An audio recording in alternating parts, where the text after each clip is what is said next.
Students, आज के इस लेक्चर क्लासेस में मैं एक नई जानकारी, छोटी सी जानकारी है लेकिन बहुत ही इम्पोर्टेंट जानकारी है, वो मैं तुम लोगों के लिए लेके आया हूँ। लंग्स में एल्वियोलाई का नाम तुम लोगों ने सुना होगा कि लंग्स में ब्रोंकियल के पास, एंड ऑफ द ब्रोंकियल, एक बैलून लाइक स्ट्रक्चर होता है जिसे हम एल्वियोलाई के नाम से जानते हैं, और वहाँ पे गैसियस एक्सचेंज होता है फ्रॉम द ब्लड। लेकिन शायद तुम्हें पता नहीं है कि इसी एल्वियोलाई के जैसा स्ट्रक्चर मेमोरी ग्लैंड्स में भी होते हैं। मेमोरी ग्लैंड्स यानी कि फीमेल ब्रेस्ट के अंदर होते हैं, जो मिल्क को स्टोर करने का काम करता है। तो आज के इस वीडियो में मैं उसी बारे में बताने जा रहा हूँ कि what difference between alveoli of lungs and alveoli of mammary glands. दरअसल main difference is their functions.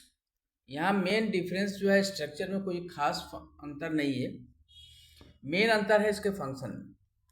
तो लंग्स में जो एल्वियोलाई होते हैं वो टीनी छोटे छोटे air sacs for gas exchange, oxygen and CO2, and memory glands alveoli are secretory in functions, यानी कि वो सेक्रेट करता है, वो भी सैक लाइक होता है, लेकिन वह मिल्क का प्रोडक्शन एंड स्टोरेज करता है।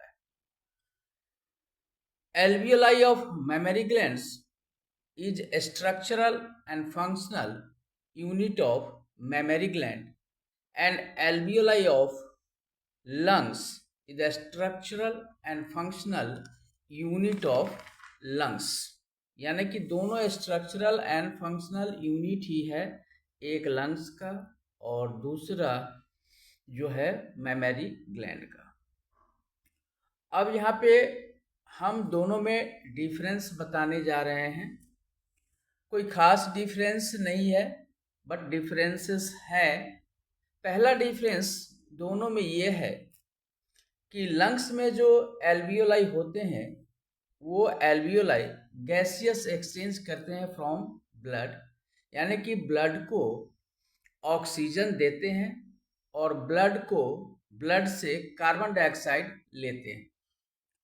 ये काम है। इसका जो स्ट्रक्चर होता है, यह टिनी मतलब छोटे छोटे बैलून शेप्ड, बैलून के जैसे गोल गोल शेप्ड का एयर सैक्स होता है, और इसके जो वाल्स होते हैं वो काफ़ी पतले थीन वाल होते हैं, and facilitates gas exchange with blood capillaries, और यह ब्लड कैपिलरीज के साथ गैस का एक्सचेंज करते हैं। इसका जो आउटपुट होता है, इसका यानी कि एल्वियोलाई लंग्स का जो आउटपुट, जो बाहर क्या निकलता है, वो होता है कि ऑक्सीजन इंटर कर रहा है ब्लड में। ऑक्सीजन कहाँ जा रहा है? From alveoli to blood capillaries, और कार्बन डाइऑक्साइड जो है वह ब्लड कैपिलरी को छोड़कर एल्वियोलाई में इंटर कर रहा है। समझ में आ गया? From higher concentration to lower concentration. Lungs में जो एल्वियोलाई होते हैं वो काफी क्लस्टर में होते हैं, गुच्छे, क्लस्टर मतलब गुच्छा, यानी कि पूरा गुच्छा का टाइप का होता है, और ये जो बना होता है ये पैरेनकाइमेटस सेल का बना होता है, यानी कि लंग्स में जो एल्वियोलाई होते हैं वह पैरेनकाइमेटस सेल का बना होता है। अब आओ बात करते हैं मेमोरी ग्लैंड्स में पाए जाने वाले एल्वियोलाई के बारे में। तो मेमोरी ग्लैंड्स में जो एल्वियोलाई पाए जाते हैं उसका मेन जो फंक्शन है वो है मिल्क का प्रोडक्शन करना और मिल्क को स्टोर करके रखना, ताकि न्यूबॉर्न बेबी इसको फीड कर सके। लेकिन जिस तरह से लंग्स में फ्रॉम बर्थ लंग्स का एल्वियोलाई गैसियस एक्सचेंज इन्वायरमेंट में करता रहता है ब्लड के साथ, ब्लड कैपिलरीज के साथ। इसका एल्वियोलाई जो है, मेमोरी ग्लैंड का जो एल्वियोलाई है, वह हमेशा काम नहीं करता है, वो 24 घंटा सक्रिय नहीं होता है। वह कब काम करता है? जब prolactin hormone after the delivery यह ऑर्डर देगा कि अब तुम एक्टिव हो जाओ और अब तुम मिल्क का प्रोडक्शन कर सकते हो और उसको स्टोर करके रख सकते हो, देन एल्वियोलाई इन एक्टिव, उसके बाद जो होता है एल्वियोलाई एक्टिव हो जाता है। इसका जो एल्वियोलाई का स्ट्रक्चर होता है स्मॉल होता है, हॉलो होता है और उसमें छोटे छोटे कैविटी होते हैं। कैविटी इसलिए होते हैं क्योंकि उसको मिल्क को स्टोर करके रखना पड़ता है और उसमें जितने भी सेल्स होते हैं वो सेल्स का जो नेचर होता है वो सेक्रेटिंग होता है, यानी कि वो सेक्रेट करने का नेचर होता है।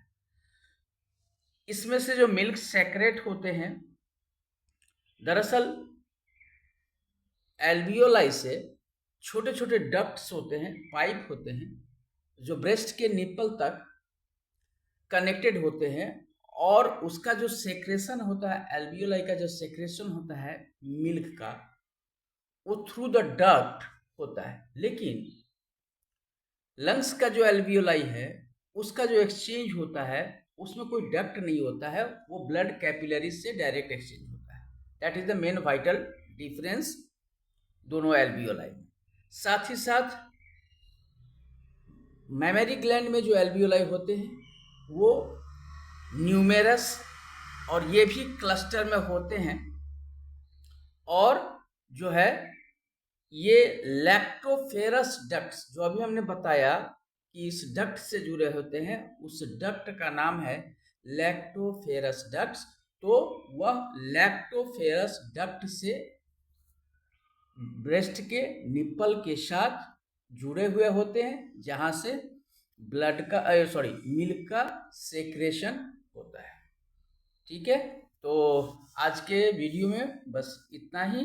नेक्स्ट वीडियो में हम बात करेंगे प्लासेंटा एंड अम्बिलिकल कॉर्ड के बारे में, जो प्रेगनेंसी पीरियड में काफ़ी इम्पोर्टेंट रोल अदा करता है एक बच्चे के जन्म में।